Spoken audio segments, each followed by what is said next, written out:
Welcome. The purpose of this video is to provide you an update of the course progress and to discuss with you Chapter 7. So first, let's talk about the course progress.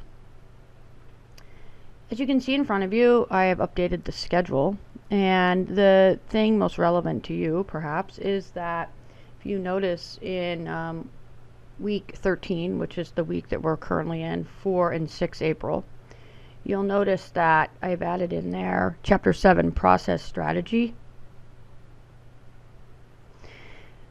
Historically, in the spring, I'm not able to cover process strategy because of the way that the courses work out.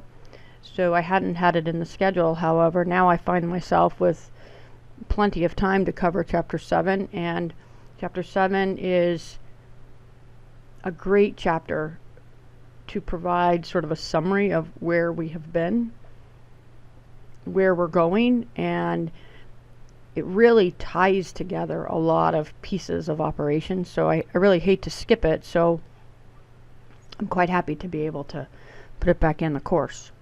So first thing we'll do is cover Chapter 7 in the video.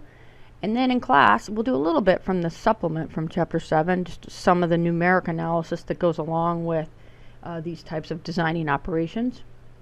And I don't think that's going to hurt us one bit. We'll still have plenty of time for the other chapters. And the other thing I wanted to point out to you is, notice on the 27th of April, that is when we're going to have our next exam. I wanted to give everybody, every student, the opportunity to take the exam at one of two times. So the first time is Wednesday morning, the 26th of April at 6:45 a.m. in DPC 215. I had for the last test, scheduled it at 6 a.m., but I learned that there's not a class in that room until 9. So we really could start it at 7, but I want to say 6:45 just to give you a couple of extra minutes. And then the regular time, which is in Bennett 137 on the 27th of April, I've moved that time to 5:15, and the reason I've done that is because I guess there's a class in there that runs right up until very close to 5. And so last time everybody was over there and sort of clustered at the door, and the poor guy teaching in there I think felt a little overwhelmed. So I don't want to do that, and there's no reason why we can't just start it at 5:15. So come on over at 5:15 for that. So that way you've got the two options. Either one is fine with me. And actually the people taking it earlier is helpful because there really is not enough seats in DPC 137 for every person to have their own table, which is really convenient. So, make your own choice. Do what you would like to do. And I wanted to extend that offer to everybody, not just athletes or whatever. So there you go. That's your update. We will have a review on the 25th of April. We'll finish up Chapter 14. That usually goes pretty quickly. So we'll have most of the time on the 25th of April to do a review for the take-home, so that if you wanted to take the test on Wednesday, you wouldn't really be missing the review. I will, however, still hold class on the 27th. And answer any last minute questions that you might have if you're taking the test at night. So I hope that makes some sense to you, and we'll go with that as our plan. One last thing I wanted to note is that on the final exam currently is scheduled for Tuesday from 6:30 to 8:30 p.m. in Bennett 137. So we will stick with that schedule. However, I am working now to try to find a room to offer an additional time, because again, it is nice to have some way to off some of the people in that room so it's not so crowded. I'm not so sure I'm going to be able to find it, but maybe I will be able to. So kind of keep posted for that, and I'll get that out to you just as soon as I have it worked out. Okay, so now we're going to move on to Chapter 7. So this video is about Chapter 7, Process Strategy. So process strategy for operations management could quite possibly be the backbone, if you will, of this whole class. It gives us a great structure to to put a whole bunch of stuff in that we've learned and that we're going to learn. So I love this picture because it kind of shows the road ahead. I really feel like this chapter gives us a nice roadmap to understand operations and its the critical role it plays in businesses and how to tie together a lot of different things. So while you're doing this video, watching this video, you want to have with you the handout that's labeled Chapter 7, 7S, Student Handout for Use with Video. And the first page looks like this. Now, I don't traditionally write an abstract, if you will, for these things, but I just really felt like providing you with some sort of summary as to what it is we're doing, why did I add this back in, all that stuff. It was important. So basically, you can read this, but it basically is talking about how in this chapter, I'm going to give you a whole new set of tools kind of boiled down to 4 things that I think helps make a lot of this stuff make better sense to you. So you should follow along here in this handout, and you'll notice here on this next page, much of what I'm going to talk about is going to be right on here, and you'll be able to fill in the blanks, as you see fit. And so hopefully that will help it all make sense. I also want to draw your attention to, in your textbook, there is a table, and it's table 7.2. And much of what I'm going to talk about, I'm going to elaborate, considerably from the table, but much of what I'm going to talk about is boiled down in that table 7.2. So first thing is the learning objectives. As often the case, I'd like to tell you what it is you're going to learn. So basically, we're going to learn these 4 process strategies. So these are going to, over here on this side, they're going to have to do with manufacturing, more from a manufacturing base. And then over here, we're going to learn service strategies. And we call those the service process matrix. And again, there's going to be 4 of those, and they're going to be related more to services. We'll talk about process analysis, and we'll talk about the 4 R's of sustainability. This is very important. So with that, let's go ahead and get started. So process strategies, they are really at their core how things are made. And basically in an operation, in any operation, there's one of 4 ways that it's usually done. Process focus, repetitive focus, product focus, and mass customization. So we're just going to talk about each one of these. We'll take them one at a time. And as often the case, I like to teach using diagrams. And so we're going to go to this diagram. Now you'll notice this diagram will be a little larger on your page, but in front of you. However, it is the same as you see at the top of your handout. So this diagram is called the process, volume, and variety matrix. And it is a cornerstone of operations management. It provides, like I have said before, sort of an understanding of how operations exist within organizations.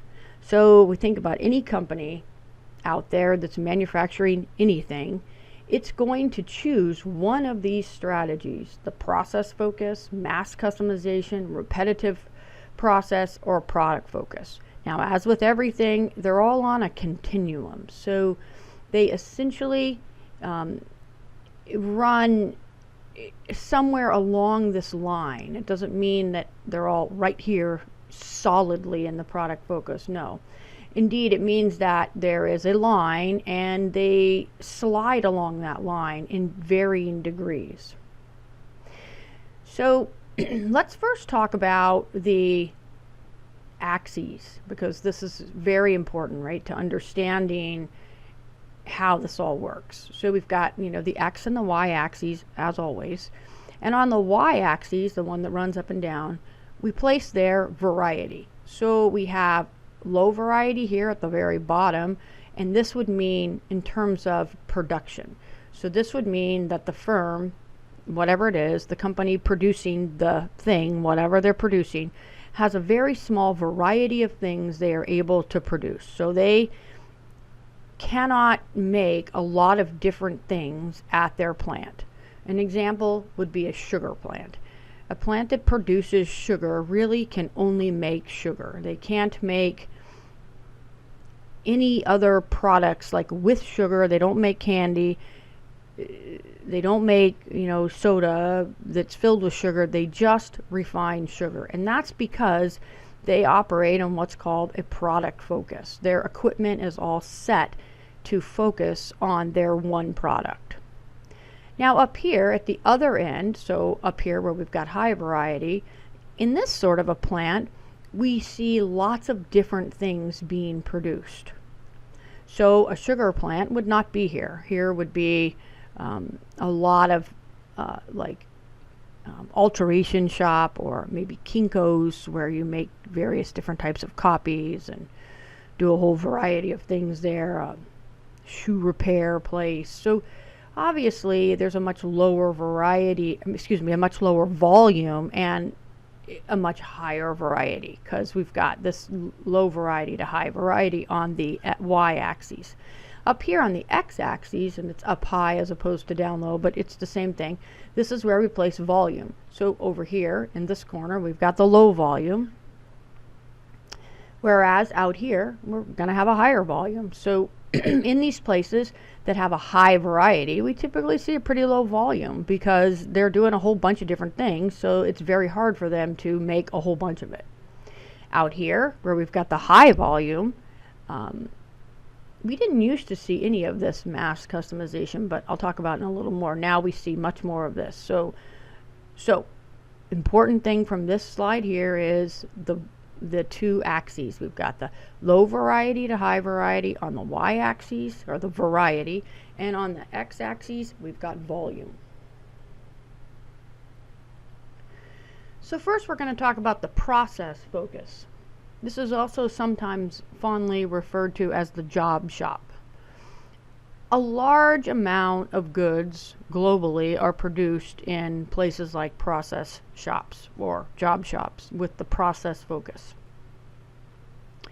In manufacturing, the types of things we might see produced in a place like this would be things like welding, grinding, painting, carpentry, cabinetry, many things like this. The modular homes we use a lot of in Maine. There's just a lot of things that are done in this type of a process. And we do it in this type of a process because of the way the equipment and the costs sort of roll out. Basically, we use this process organization because it allows us to have general purpose equipment, which is equipment that can do more than one thing. So we can make lots of different things. And if you think about a cabinetry shop where they make a variety of different wood products, a great example of what we would think of as a process focus. Right in town in Orono, there's Sean Tenney, and that would be a great example of a process focus. They can make a high variety of products while they're all made of wood. They have a lot of different woodworking tools there. The equipment is basically multi-purpose equipment. I mean, of course, it's all woodworking equipment, but they have a lot of different tools that do lots of different things. And typically each machine has relatively low utilization because they have to have a variety of different machines to do the multiple different processes that they do, and the multiple, the variety, remember, because they're high on the variety scale. So we think of them as sort of a low utilization, but yet they've got a pretty lower fixed cost and high variable costs, meaning once they get the equipment in place, I mean, they do have to buy all the equipment up front, but it's going to be less expensive than equipment we're going to talk about later in a product flow place. So when we think of the equipment, we want to think about the fact that it has relatively low utilization with lower fixed costs and higher variable costs, meaning the cost per unit is going to be higher. In a place like this, the inventory in finished goods is typically quite high. So we've got a high inventory of parts to make things, yet we have a low amount of finished good inventory, which is sometimes confusing to people. So remember, we've got a lot of inventory to make things and less inventory of final products, or the products are generally made to order. So I just cleared this up a little bit. So we've got high raw material inventory, and the made to order final products are not stored. A low amount of made to order final products because they're not stored.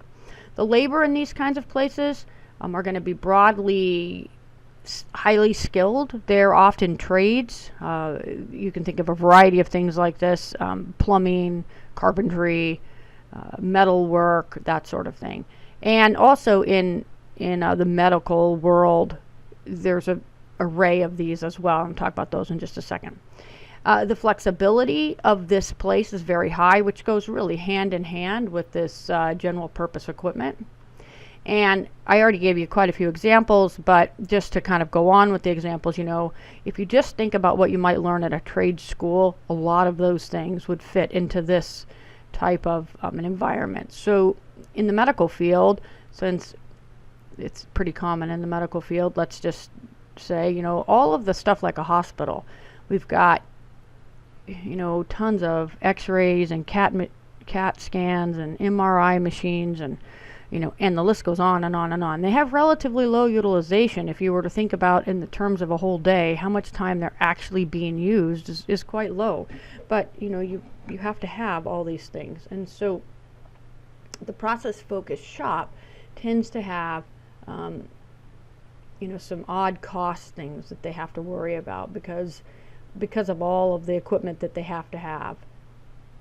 And then within the sort of gray collar productivity world, these would be things like sales, accounts payable, payroll, insurance companies, stuff like that. These would all be considered what we call process focus, where we've got the high variety and low volume coming through. Okay, so with that, let's then move on to the repetitive focus. So now remember, the repetitive focus is just over on the diagonal. We'll go look at that.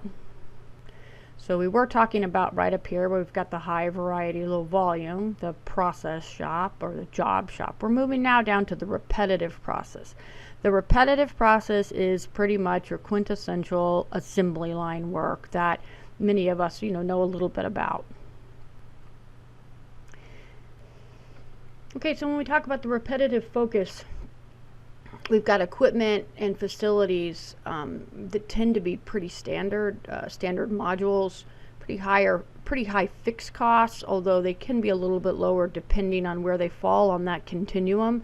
So I have here that fixed costs depend on the flexibility of the facility. So if you're further out, closer to the product focus, you're going to have high fixed costs. If you're the top picture up there, the automobile production, you're going to have pretty high fixed costs because you're not that flexible. The flexibility comes in the ability to do modules for limited flexibility. So down here, flexibility. So they are more flexible than the product focus, which is at the bottom of that continuum, but they're not super flexible, let's just say. And they do rely on modules for their flexibility, meaning you can have certain things within your car. For example, you can get this package or that package or this other package.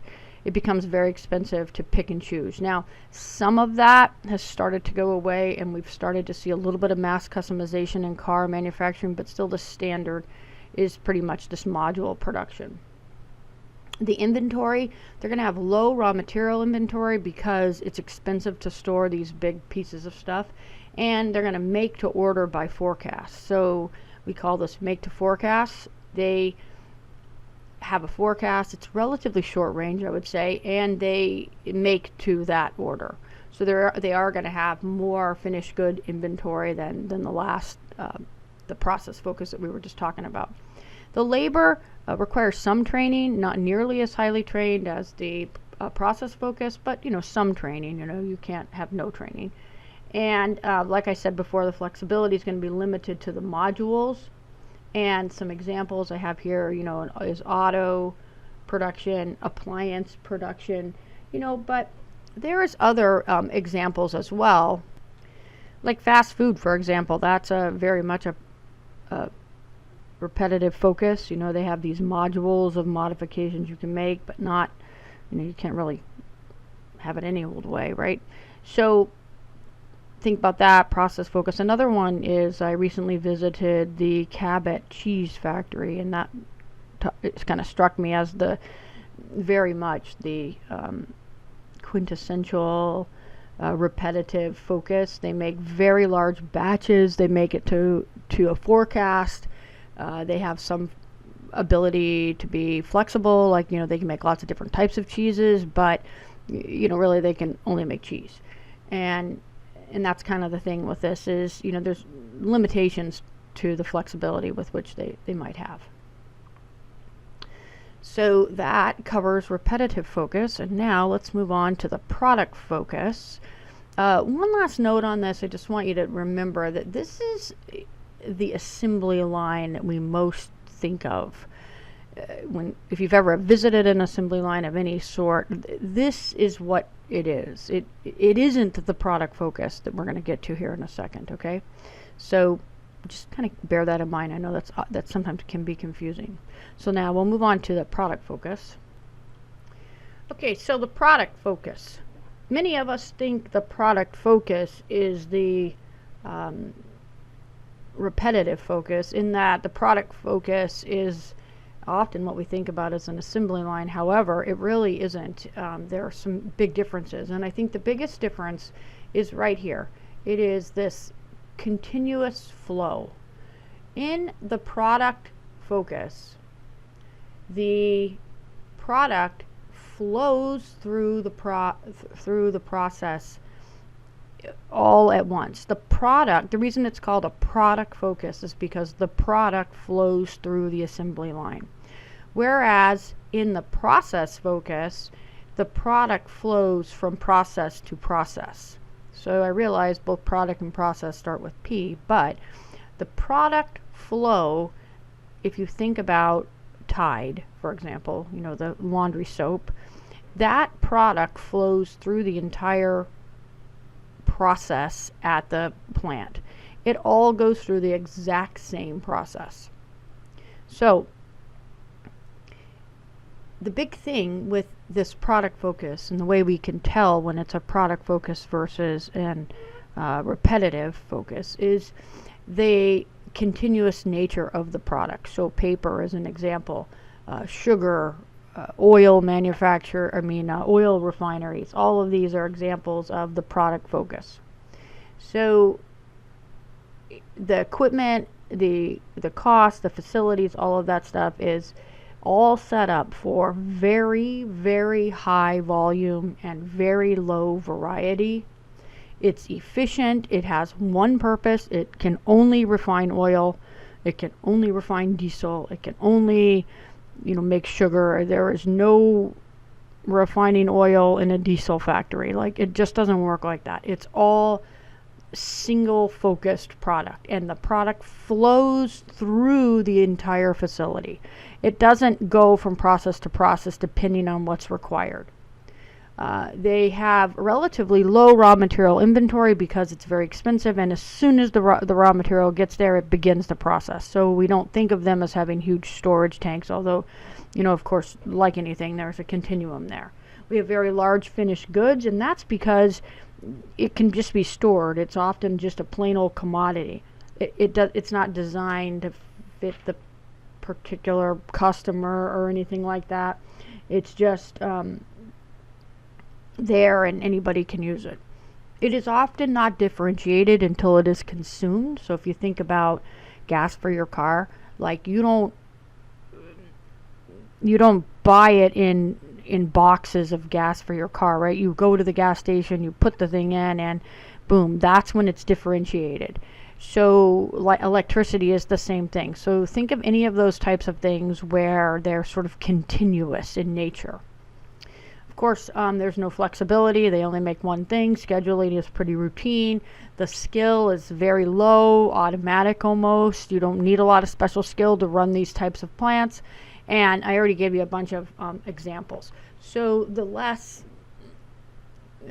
better the product flows through, the simpler the organization is.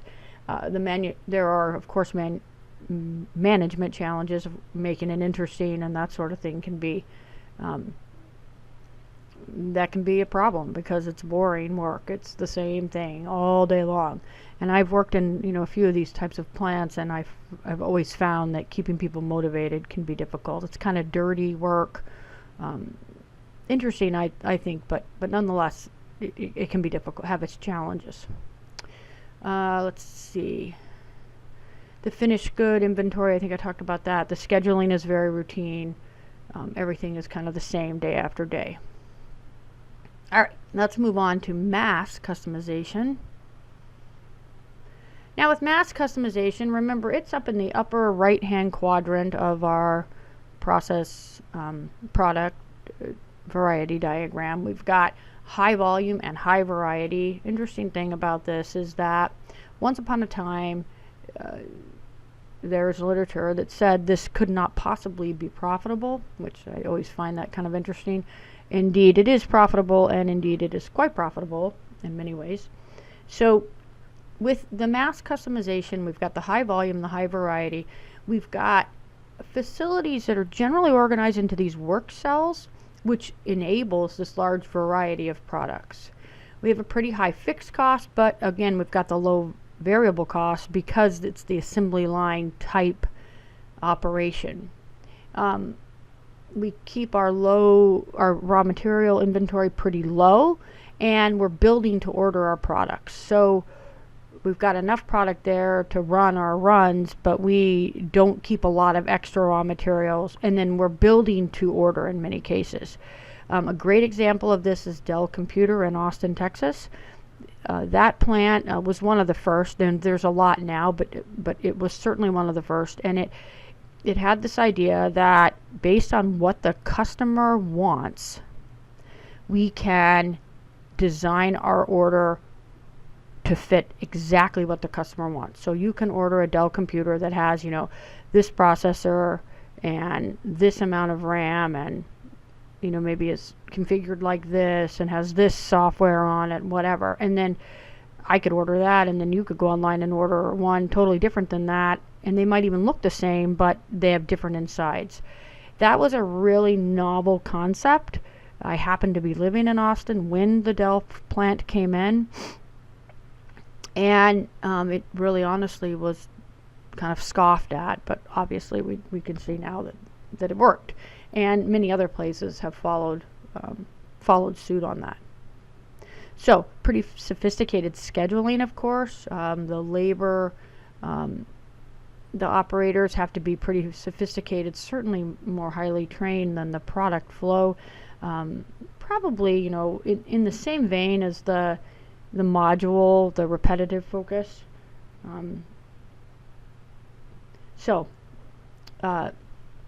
You can think about it. I like the Nike ID picture here. It's a lot more flashy than the Dell computer, but Dell computer kind of helps you understand it. So we as the customer call in, we order these things, and we get it pretty much exactly the way we want it. So this is a summary, if you will, of all of these different product process focuses. I would argue that it would be very helpful. I know you guys are not huge fans of reading this lovely textbook, but if you were to read from page 272 right on through till 276, you would find that might be pretty helpful. That gives you a nice summary of these processes. And then, like I said, that table 7.2 I think is pretty useful summary of all of this stuff. Now from here, what I'd like to do is go over to the service process matrix and sort of give you a summary of that. The service process matrix is much like this one. So I don't need to go into near the detail because it's kind of set up in the same principles. But we'll switch over to that now, and then we'll talk in class about some of the details and some of the numbers and the backbone of some of this. So the service process matrix is sort of like the product process matrix in that it's got the two diagonals, or I guess I shouldn't say diagonals. It's got the two axes, X and Y. The only difference really here is that it's oriented more towards services. The y-axis is the degree of labor, and the x-axis is the degree of customization. And we've got these 4 quadrants that we talk about. And so let me just show you a picture, and then we'll go from there. So let's talk about the degree of labor. With the degree of labor, you'll notice over here we've got airlines sort of down in the bottom. I always like to point this out. You have to think about the degree of labor more as the ratio of labor to customers. So when we think about the ratio of the labor cost to the capital cost, or the labor to the number of customers, capital intensive services like airlines, for example, and hospitals find themselves in the lower part of the diagram, mostly because there's a considerable investment in equipment and facilities relative to the amount of labor. If we think about the customer contact for like the airlines, for example, an airline tends to have 1 or 2 highly skilled pilots, and they deliver services to many customers. Thus, it places them down here. It isn't that they're not highly trained, it's that ratio. As we move our way up this scale, we find ourselves speaking the ratio is different. It isn't that a commercial banker, for example, has any more training than a pilot. It's just that the ratio there is much different. So here we're going to have a commercial banker. It's going to have a much smaller ratio to the customers that he serves. So degree of labor isn't necessarily training specificity as much as it is the ratio with the capital costs and the customers. And so another thing to think about, like within commercial banking, is the ratio of the investment in capital costs to the labor is going to be much different, of course, than it is within airlines, because in an airlines, of course, the airplane is super expensive, and so that ratio it kind of affects what we do. By the same token, we have different procedures and different concerns from an HR perspective, human resource perspective, depending where we are on this spectrum. If we are up here where we've got these very individualized, super highly trained people, we want to be really careful about the type of processes we use to hire people. They're very unique commodities and how they interact, for example, in the commercial banking industry. So we want to be careful about who we hire. We want to put a lot of money into that, and we are less likely to automate it because it is that interaction that is making money for us, if you will. Whereas down here, where we've got one airline pilot serving 1,000 people, while his training is important, his personal interaction skills are less important, if you will. I mean, they're still important, but not quite the same. Now, as we work ourselves across this diagram over here into the professional services, of course, the professional services, we tend to have a high degree of customization and a high degree of labor. So here we have highly trained people that are delivering a very customized service. So this would be like a doctor, doing visits, individual visits. So here, we're going to be very careful about who we hire and how well they fit with the practice and how well they fit with our customers and that sort of thing. Now, down here in this service shop, Here we have a little ability to affect the customer and the nature of the service of being delivered. And while we have less interaction, if you will, with the customer, the service provider is really needed in the service shop. We place the fine dining restaurants or the hospitals, because here, again, our ratio is very high, well, especially in the hospitals, for the investment in equipment to the investment in equipment to the investment in labor. But also over here we've got a lot more customization going on. As we slip into the service factory, we're back to the very low customized, no frills, everything is kind of falls in here. I think as you reflect on this service process matrix, of course you can think a lot about the product process matrix, right? A lot of it's very similar up here in the professional service, right? This is more of the job shop, if you will, the individualized process for whatever it is we're doing. You can go visit your doctor and you can have anything from, some life-threatening disease to, the common cold, right? So we're thinking more in the job shop here, right? Down here, we're the service factory. So this is, the McDonald's, where we just go, we get the same thing. There's a little bit of variation there, but not a lot. It's kind of more I wouldn't say it's a product flow, but more maybe the repetitive focus, right? It's very little degree of customization. It's the module, or if you will, customization. Up here in the mass service, here we're getting into more of like mass customization, right? It's very similar in that we've got high degree of the labor ability. It isn't quite over here where we have the high customization, but certainly we have some amount of customization here, like we would in the mass customization. I mean, there's not really a one-for-one switch over, but I do think that there's a lot of sort of carryover. So what I'd like you to do is review back on this, take a look at what they talk about in the textbook about the service process matrix. So that's going to be page 282 and 283, 284. Actually, it's mostly in 280, the bottom of 283 and the top of 284. Just because I think it explains it, very clearly, and you can make yourself some notes. And again, making yourself a little grid to understand, which is which is probably a really good idea. I'll sort of give you my quick summary, if you will, on these. So within a mass service, we think of the higher labor content, less customization. Some of the management challenges that we face are going to be high labor involvement, some really difficult selection and training issues, because the people really need to fit the place well, the workers.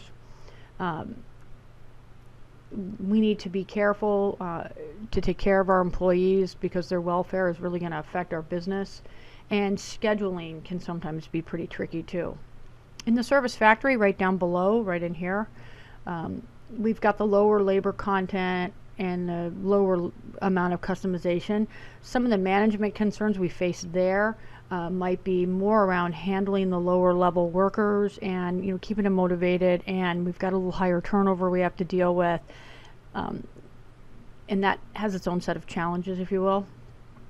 Relatively inexpensive, and I think something, kind of an aside here is, if you work in this industry, I think you probably have less job security, because it's easy enough to replace you. Whereas if you're up higher on this, it's a little harder to replace you, because you have a specific skill set. Some examples in the service factory might be, fast food or no-frills airlines, like Spirit Air, if you will. As we move up this continuum, we get into other airlines. And then warehouses would also be kind of a service factory. Up here, the professional service, Here we got, of course, a high labor content, a high level of interaction with our customers, a lot of customization, a high ratio between the labor content and the customization of the product. Some of the challenges I think that managers face here is maintaining the high quality of the professional service, right? Because you have a variety of professional service deliverers, professional service providers, excuse me. You've got to handle all that customer interaction. You can't really wick it away and do it behind the scenes. You're just interacting with customers all the time. Pretty flat hierarchy, so in order to have this high level of service, you have less levels, and you tend to get pretty loyal employees. So when you hire them, you want to make sure that they're going to work out well. Very expensive to train people in this area, and we want to retain them, and we're less likely to automate this. Down here in the service shop, here we've got kind of the lower labor, higher customization. So our training costs maybe a little bit lower, but our turnover might be higher. Tends to be more hierarchical in nature, and thus we have kind of some standard operating procedures. More likely to have technology do this sort of stuff, like an ATM or something like that, to manage your demand. Now, some of the things we have in here, I'm not sure great examples of this, but the banks might be a good, better thing to put in here, right? Because we can use some bits of technology within this quadrant. And you got to remember also that these things were made. This service process matrix was first designed in 1986, and then Schimner, he's the guy that wrote the thing, he came out in the mid 90s, I want to say, maybe 99, 98, and he upgraded this. But still, it's hard to keep this up with as we evolve as a culture. So I hope you have found this relatively interesting and a relatively good way to tie together a lot of the stuff we've learned so far. Hopefully it will. And then in class on Tuesday, we'll talk about some of this stuff, but we'll also get into a little bit of the basic break-even analysis that kind of comes with this, so we can sort of decide where we want to place our emphasis, if you will, in our organization. So on about the final page of this chapter, there's a quick little ethical dilemma snippet, I guess you will call it. And here they talk about the focus of efficiency and how it has changed the meat slaughtering industry. So this example is about pigs. I happen to have probably too much background knowledge on cow slaughtering, having lived in Texas and written some research on the way cows are raised and slaughtered. But I think this short little insert here really is a shocking revelation. Certainly it was for me when I read it, even though I knew a lot about the cow industry. This just talks a little bit about the life of a female cow that has been chosen to produce piglets. And so, as they say here, they put these pigs in these stalls where they are not even able to turn around, and they impregnate them, and then they stay in these stalls where they can't turn around for 40 days. They give birth to 10 or 12 piglets, and then the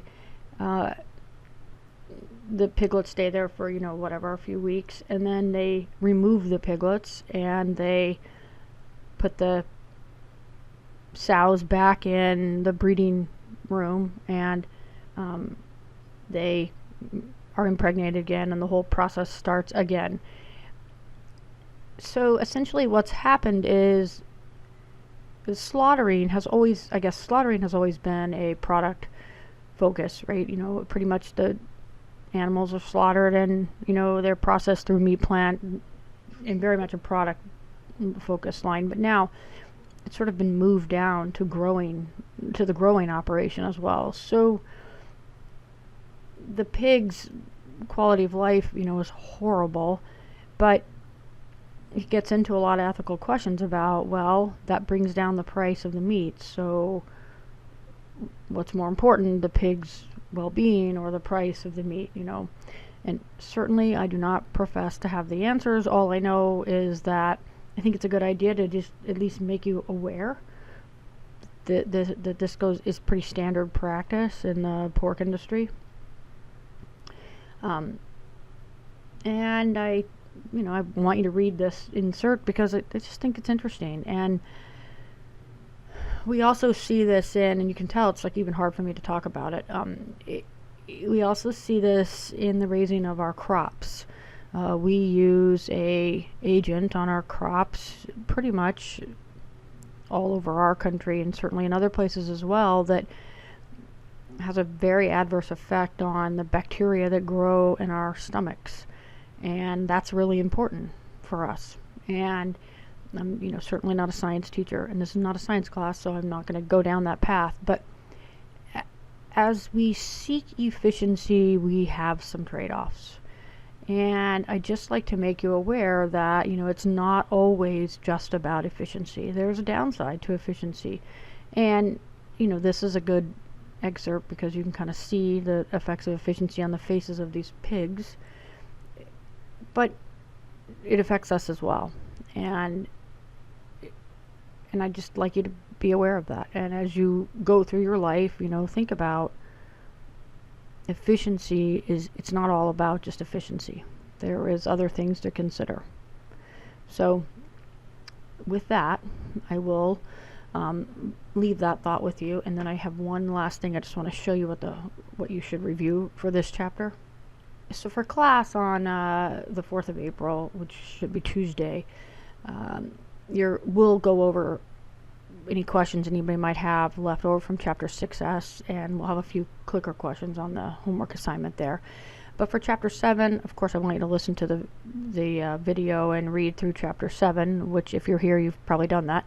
And then I want you to read this ethical dilemma about the pigs. And then you should expect some clicker questions on these discussion questions. And I have the last 4 bolded, 9, 10, 11, and 12, because those make you kind of pull together some stuff from chapter 2 and 3, 6, 7. It makes you think strategically about operations and management, so I'll probably spend some time talking about that in class. In those questions, they ask you to come up with a company that has used each of the process strategies that we talk about, and then talk about their strategy. So like, a cost leader, they might be more inclined to use, probably the product process flow, which, we talked a little bit about that in chapter 2 as well. So please give that a look and bring your questions to class on Tuesday, and we will talk about this stuff. And I hope you have found this, at least a little bit interesting. And we will see you soon. Bye.